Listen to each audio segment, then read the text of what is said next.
Ganga versus Manga. Magic shampoo. একদিন গঙ্গার বাড়ি গঙ্গার বোনের মেয়ে মিনা আসে।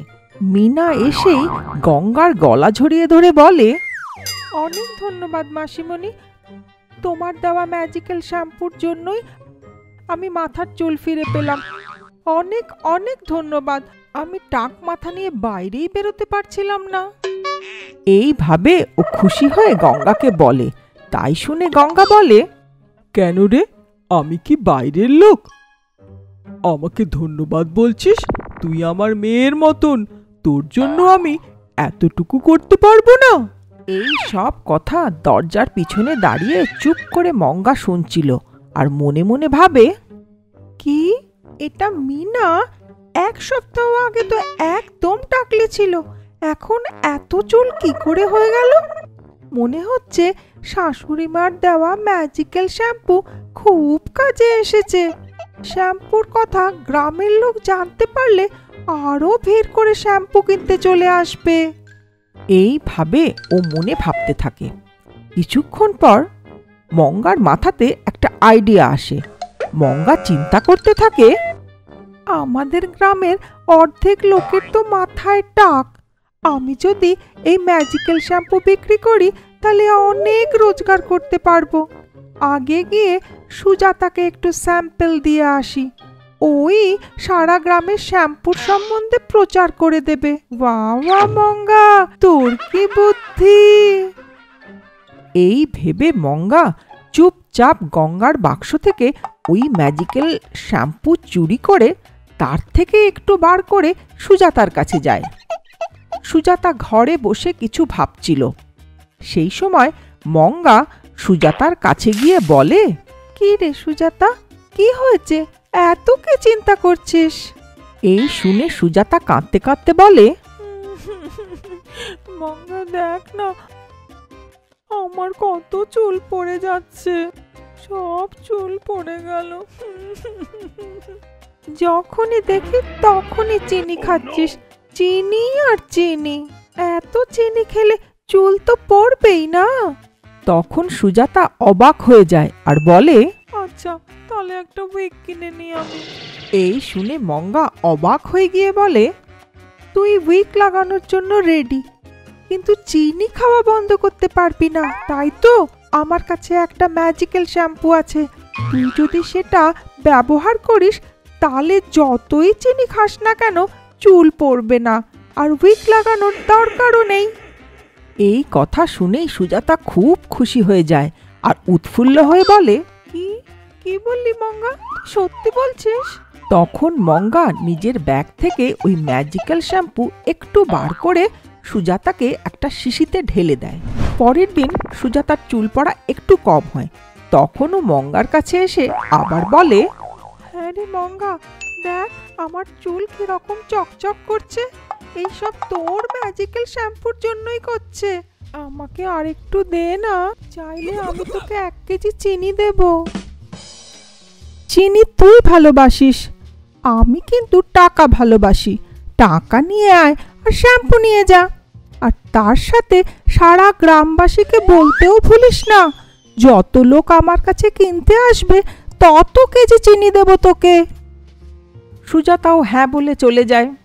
সুজাতা সারা গ্রামের লোককে এই ম্যাজিক্যাল শ্যাম্পুর সম্বন্ধে বলে। গ্রামের লোকেরাও ওই শ্যাম্পুর জন্য ভিড় করতে থাকে আর কিনতে থাকে। সুজাতা ওই ম্যাজিক্যাল শ্যাম্পু ছোট ছোট শিশিতে ভরে লোকেদের বিক্রি করতে থাকে। তার ফলে মঙ্গার অনেক টাকা রোজগার হয়। একদিন ওই বোতলে থাকা সব শ্যাম্পু শেষ হয়ে যায়। তাই দেখে মঙ্গা নিজের মনে মনে বলে, এ মা, এ কি, বাইরে এত লোক দাঁড়িয়ে আছে, এই শ্যাম্পু তো শেষ হয়ে গেছে, এখন আমি কি করি? এইভাবে ও চিন্তা করতে থাকে। তখনই ওর মাথায় একটা বুদ্ধি আসে। নিজের মনে এইভাবে ভাবে, এর মধ্যে কিছুটা সাবান জল ভরে লোকেদের বিক্রি করে দিই, লোকেরা জানতেই পারবে না। বাহ মঙ্গা বাহ, তোর কি বুদ্ধি! এইভাবে চিন্তা করে ওই শ্যাম্পুতে কিছুটা সাবান জল মিশিয়ে দেয় আর ওই সাবান জল লোকেদের বিক্রি করে দেয়।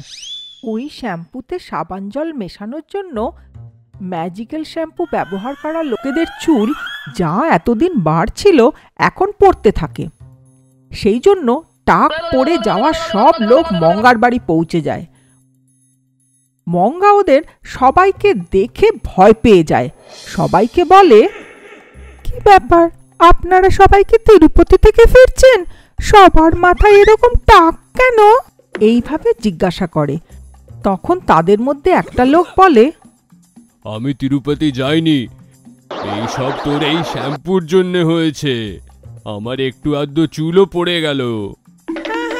টাকা তো অনেক নিয়েছেন, কিন্তু আপনি নকল শ্যাম্পু বিক্রি করলেন। আমি আপনাকে ছাড়বো না, দেখে নেব। এইভাবে লোক মঙ্গাকে মারতে আসে। তখন ওখানে গঙ্গা পৌঁছায়। মঙ্গা কেঁদে কেঁদে সব কথা শাশুড়িকে বলে। প্লিজ শাশুড়ি মা, যে করেই হোক এদের হাত থেকে বাঁচান। এইভাবে মঙ্গা বলে। তখন গঙ্গা বলে, আগে তুই বল, তুই আমার বাক্স থেকে শ্যাম্পু বার করেছিস কেন? ঠিক আছে, মানলাম তুই ওই শ্যাম্পু বিক্রি করেছিস, কিন্তু লোভে পড়ে তুই ওই শ্যাম্পুতে সাবান জল মিলিয়েছিস। সেটাই তোর ভুল।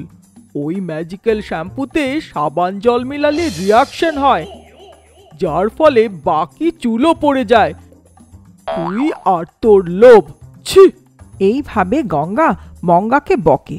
গ্রামের সব লোকের চুল ফেরত আনে, সঙ্গে টাকাও ফিরিয়ে দিয়ে ওখান থেকে যেতে বলে। আর মঙ্গার মাথায় দুবার চাটি মেরে, আবার যদি তুই আমার বাক্স থেকে কিছু বার করিস বা তোর লোভের জন্য কোনো গন্ডগোল করিস, তাহলে ওই নকল শ্যাম্পু তোর মাথায় ঢেলে দেব, বুঝেছিস? এইভাবে গঙ্গা বকে। মঙ্গা ভাবে, কি ভেবেছিলাম আর কি হয়ে গেল। তখন সুজাতা ওখানে পৌঁছে গঙ্গাকে কাঁদতে দেখে বলে, এই মঙ্গা, তুই বলেছিলি না আমি যত লোককে বলবো তত কেজি চিনি দিবি? এইভাবে ও খুব সরল ভাবে বলে। এই কথা শুনে আগের থেকে কাঁদতে থাকা মঙ্গার আরো রাগ হয়ে যায়। ও চেঁচিয়ে বলে, কেন রে, আমি এখানে কাঁদছি আর তোর চিনি চাই? দাঁড়া, তোকে দেখাচ্ছি। এই বলে সুজাতাকে মারতে থাকে। আর সুজাতা ভয়ে পালাতে। গ্রামে এক বলদ ক্ষেপে গিয়ে রাস্তায় দৌড়তে দৌড়তে নিজের শিং দিয়ে রাস্তায় যেতে থাকা লোকেদের মারতে মারতে যাচ্ছিল। সামনে যা পাচ্ছিল তাই ভাঙতে ভাঙতে যাচ্ছিল। ওই বলদকে দেখে ভয়ের চোটে লোক এদিক ওদিক দৌড়ে পালাচ্ছিল। যখন গঙ্গা এইসব দেখে, তাড়াতাড়ি গিয়ে ওর পুরনো বাক্স থেকে একটা ম্যাজিক্যাল কেক এনে ওই বলদটাকে খাইয়ে দেয়। যখন ওই বলদটা ওই কেকটা খেয়ে নেয়, তখন গঙ্গা ওকে বলে, আরে আরে, এই বলদ, কি হলো, কি হয়েছে? এত রাগ করছিস কেন? চল, যা এখান থেকে, গিয়ে নিজের কাজ কর। এইভাবে গঙ্গা ওকে জোরে বকা দেয়। তাই শুনেই বলদটা চুপচাপ পিছনে সরে গিয়ে ঘাস খেতে শুরু করে। গ্রামের লোকেরা এইসব দেখে খুব খুশি হয়, কারণ আজ ওরা একটা বড় দুর্ঘটনা থেকে বেঁচে গেল। ওরা গিয়ে গঙ্গার কাছে গিয়ে বলল, বাপ রে, আজ আপনি সময় থাকতে আমাদের জীবন বাঁচিয়ে দিয়েছেন।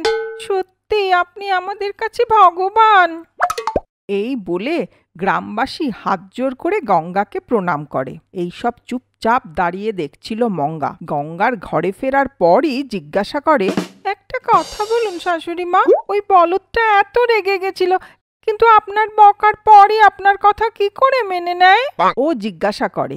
তখন গঙ্গা বলে, আচ্ছা, ওইটা কিছু না মঙ্গা, ওই বলদটাকে আমি ম্যাজিক্যাল কেক খাইয়েছি, ওই জন্য ও আমার সব কথা মেনে নেয়। এই ম্যাজিক্যাল কেক খাওয়ার পর কেউ আমার কথা অমান্য করতে পারবে না, ও বলে। তখন মঙ্গা বলে, ও তাহলে এই কথা, এ তো দারুণ ব্যাপার শাশুড়ি মা। বলে ও খুশি হয়। হ্যাঁ হ্যাঁ, অনেক হয়েছে, এখন গিয়ে নিজের কাজ কর। এই বলে মঙ্গাকে ওখান থেকে সরিয়ে গঙ্গা চুপ চুপচাপ ওই ম্যাজিক্যাল কেকটা নিজের পুরনো বাক্সে আবার সাবধানে রেখে দেয়। এইসব মঙ্গা জানলা দিয়ে দেখে নেয়। কিছুক্ষণ চিন্তা করে মঙ্গা গঙ্গার ঘরে গিয়ে চুপচাপ বাক্স থেকে ওই ম্যাজিক্যাল কেক বার করে নিজের ঘরে পালিয়ে যায়।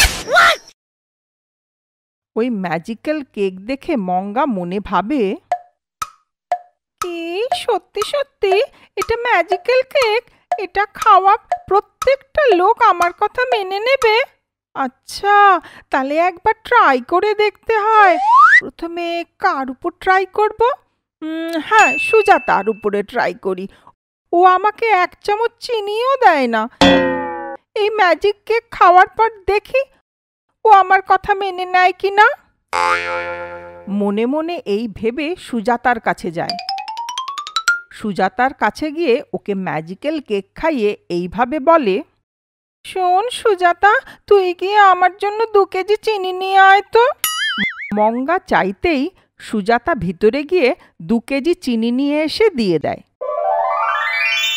আরে বাহ, এ তো দারুণ ব্যাপার। এইভাবে প্রয়োজনীয় সব জিনিস জোগাড় করে নেওয়া উচিত। এই ভেবে ও বলে, শোন সুজাতা, আমার বাড়ির সব প্রয়োজনীয় রেশন আমাকে দে তো। তখনই সুজাতা ভিতরে গিয়ে ঘরের প্রয়োজনীয় সব রাশন এনে দেয়। এইভাবে মঙ্গা নিজের ঘরের প্রয়োজনীয় সব রেশন ম্যাজিক্যাল কেকের সাহায্যে সুজাতার কাছ থেকে নিয়ে নেয়। সব জিনিস ঘরে নিয়ে যাওয়ার সময় মনে মনে ভাবে, আরে বাহ, এ তো বেশ ভালো। কিন্তু আমার বোকা শাশুড়ি মা এইসব ভালো জিনিস সব সময় নিজের বাক্সে লুকিয়ে রাখে। এখন দেখো আমি এর সাহায্যে কত টাকা কামাবো। এই কথা মনে ভেবে ওই ম্যাজিক্যাল কেকের সাহায্যে পুরো গ্রামের লোকের থেকে টাকা নেওয়া শুরু করে। যখন গঙ্গা এই কথা জানতে পারে, হায় রে আমার বৌমা, লোকেদের ভালোর জন্য আমি এই ম্যাজিক্যাল কেক বানিয়েছিলাম, কিন্তু তুই ওটা মানুষকে ঠকানোর কাজে ব্যবহার করছিস। আচ্ছা, এখনই তোর ব্যবস্থা করছি। এই কথা মনে ভেবে মঙ্গা যখন বাইরে গেছিল, তখন ওই ম্যাজিক্যাল কেকে চুপচাপ রিভার্সাল ম্যাজিক্যাল পাউডার মিলিয়ে দেয়। আশেপাশে সব লোকেদের এক জায়গায় করে গঙ্গা ওই ম্যাজিক্যাল কেক খাইয়ে দেয়। এই সব কথা না জেনেই মঙ্গা বরাবরের মতন টাকা চাইতে থাকে। কিন্তু গঙ্গার মেশানো রিভার্সাল ম্যাজিক্যাল পাউডারের জন্য গ্রামবাসীরা মঙ্গাকে মারতে থাকে। এতে ভয় পেয়ে মঙ্গা চেঁচাতে চেঁচাতে নিজের বাড়ির দিকে পালাতে থাকে।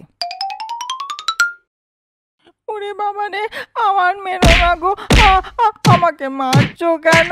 কেন মারছো আমাকে? মেরো না করে ও চেঁচাতে থাকে। ঘরে এসে ও লুকিয়ে যায়।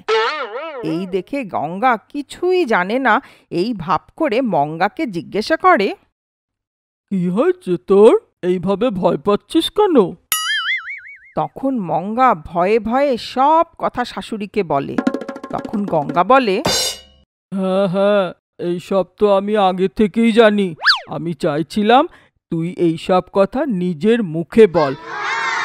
এখন চুপচাপ গিয়ে যাদের থেকে তুই টাকা নিয়েছিস তাদের ফেরত দিয়ে আয়, তা না হলে পরের বার আমি তোকে বাঁচাবো না। এইভাবে ওকে বকে।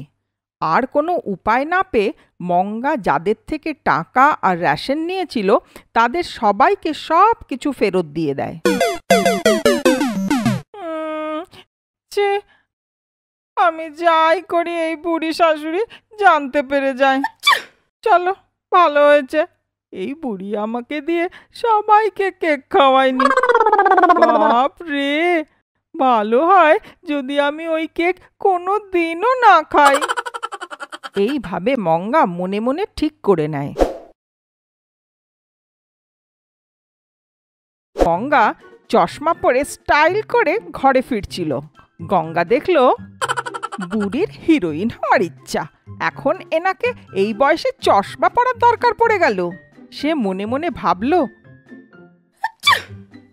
আর শাশুড়ি মার কাছে গিয়ে বলল, এই চশমা পরে আপনাকে পুরনো দিনের হিরোইনের মতন দেখাচ্ছে শাশুড়ি মা, একটু সামলে। সিনেমার লোকেরা দেখলে সিনেমাতে আপনাকে কাজ দেওয়ার জন্য নিজেদের মধ্যে লড়াই করে মরবে। এই বলে প্রশংসা করতে থাকে। গঙ্গার মনের কথা মঙ্গা বুঝে যায়। আমি সব বুঝতে পারি, বুড়িকে হিরোইন বললি। এইটা শুনে গঙ্গা খুব আশ্চর্য হয়। ও মনে ভাবে, এইটা কি হলো? আমার মনের কথা শাশুড়ি মা কি করে জানতে পারলো? আরে হ্যাঁ, আমি সব কিছু জানতে পারি। এইটা শুনে গঙ্গা জোরে নিজের হাত দিয়ে মুখ বন্ধ করে চুপচাপ দাঁড়িয়ে পড়ে। আমি যেটাই নিজের মনে ভাবছি শাশুড়ি মা জানতে পেরে যাচ্ছে, এখন আমি কি বলবো? এইটা দেখে শাশুড়ি মা হাসতে হাসতে নিজের চশমা খোলে। দেখো, এই চশমা পরলে সামনের লোক নিজের মনে যা ভাববে সেটা জানতে পেরে যাওয়া যায়। গ্রামের একটা পঞ্চায়েত চলছিল, আমি এই চশমা পরে ওখানে বিচার করে আসছি। এই বলে সে নিজের চশমা খোলে। নাও এটা, আর এই চশমাটা আমার বাক্সে রেখে এসো, যাও। এইটা বলে বৌমাকে চশমা দেয়। সেই চশমার কথা জানতে পেরে গঙ্গা সেটাকে একবার ব্যবহার করবার জন্য চায়, আর ভেতরে গিয়ে সেই চশমা পরে জানলা দিয়ে মঙ্গার দিকে দেখতে থাকে। তখন মঙ্গা যা যা নিজের মনে বলল সেটা গঙ্গা শুনতে পেয়ে গেল। এইভাবে তখনই চশমা পরা অবস্থায় শাশুড়িমার চেঁচানোর আওয়াজ আসে। আরে পাগলি, চশমা ভালো করে রাখলি কি না? এখন ওই হাত দিয়ে আমাকে একটু জল খাওয়া। এইটা শুনে গঙ্গা চশমা লুকিয়ে খালি বাক্স ভেতরে রেখে দিল। হ্যাঁ হ্যাঁ, আসছে শাশুড়ি মা, এই বলে জল নিয়ে আসে। আপনি যেমনটা বলেছেন ওই চশমা আর বাক্সটা আমি সেই বাক্সে রেখে দিয়েছি শাশুড়ি মা। পরের দিন গঙ্গা পাশের গ্রামে গেল আর সেই চশমা দিয়ে সামনে থাকা লোকেদের মনের কথা জেনে তাদের বুদ্ধি দিতে থাকে। এইভাবে সকলের মনের কথা জেনে ও সবাইকে বুদ্ধি দেওয়াতে ওখানকার লোক গঙ্গার ভক্ত হয়ে যায়। গঙ্গাকে সবাই উপহার স্বরূপ শাড়ি, টাকা দিতে থাকে। এইভাবে প্রতিদিন গঙ্গা পাশের গ্রামে গিয়ে সবাইকে বোকা বানিয়ে চশমার সাহায্যে টাকা কামাতে থাকে। গঙ্গার সম্বন্ধে জানার পর গ্রামের প্রধান সেখানে আসে তাকে দেখার জন্য। দেখো, আমি আগামী ইলেকশনে দাঁড়াচ্ছি। তোমাকে নিজের শক্তি দিয়ে দেখে বলতে হবে যে এই লোকেরা আমাকে ভোট দেবে কি না। আহা, ভালো গ্রাহক পেয়েছি। দেখো, এর জন্য অনেক টাকা লাগবে, 10,000 দেবে, তাহলে আমি কাল সকালে বলবো। এই বলে টাকার জন্য তর্ক করতে লাগে। শুনেই গ্রাম প্রধান 10,000 টাকা বার করে দিয়ে দেয়। ঘরে যাবার সময় গঙ্গা ভাবল, আমার শাশুড়ি মা কোন জিনিস কিরকম ব্যবহার করতে হবে সেটা একদম জানে না। এইটুকু কাজের জন্য এত টাকা আসছে, কালকে আরো টাকা চাইবো, এই চশমার সাহায্যে আরো অনেক টাকা কামাবো। এইটা ভেবে ও ঘরে ফিরে আসে। গঙ্গার লোভের কথা লোকেদের থেকে মঙ্গা জানতে পারে। তাড়াতাড়ি গিয়ে সে চশমার বাক্স বার করে দেখে সেটা খালি ছিল। সেই খালি ডাব্বাকে দেখে সে সব বুঝতে পেরে যায়। আরে আমার চালাক বউ, তোকে আমি চশমা ভেতরে রাখতে বলেছিলাম আর তুই এই রকম করলি, দাঁড়া তোকে মজা দেখাচ্ছি। গঙ্গা ঘরে ফিরে আসে, কিন্তু চশমাটা নিজের খাটের উপর রাখাতে আস্তে করে মঙ্গা ওটা বদলে সেই রকম দেখতে আর একটা চশমা সেই জায়গায় রেখে দেয়। এখন দেখ। পরের দিন গঙ্গা প্রতিদিনের মতন চশমা পরে সেখানে বসে গেল। সামনে সেই গ্রামের লোক আর গ্রাম প্রধানও ছিল। দেখো, তোমরা এতদিন ধরে এই প্রধানকে ভালো লোক ভাবতে, কিন্তু ও অনেক বড় প্রতারক, তোমাদের টাকা খাচ্ছে। এই বলে নিজের মনের কথা বলতে থাকে। ও জানা সত্ত্বেও নিজেকে আটকাতে পারল না। এইটা শোনার পর গ্রাম প্রধান আর তার লোকেরা লাঠি দিয়ে গঙ্গাকে মারতে থাকে। ও তাড়াতাড়ি সেই চশমা খুলে সেখান থেকে পালাতে লাগে। আরে কি হলো? এই চশমার কি হলো? প্রতিদিন তো সামনের লোকের মনের কথা বলতো, কিন্তু আজ তো আমার মনের কথা বলে দিল। এই কথা বলে সে দেখে যে চশমাটা বদলানো মনে হচ্ছে। ধ্যাৎ, এটা নিশ্চয়ই আমার শাশুড়ি মার কাজ। এইটা বুঝতে পেরে সে ওখান থেকে পালিয়ে ঘরে ফিরে আসে। পালিয়ে যখন ঘরে ফেরে তখন শাশুড়ি মাকে চশমা পরে অপেক্ষা করতে দেখে। আর মঙ্গা হাসতে হাসতে জিজ্ঞাসা করে, কিরে, তোর পঞ্চায়েত ভালো হলো?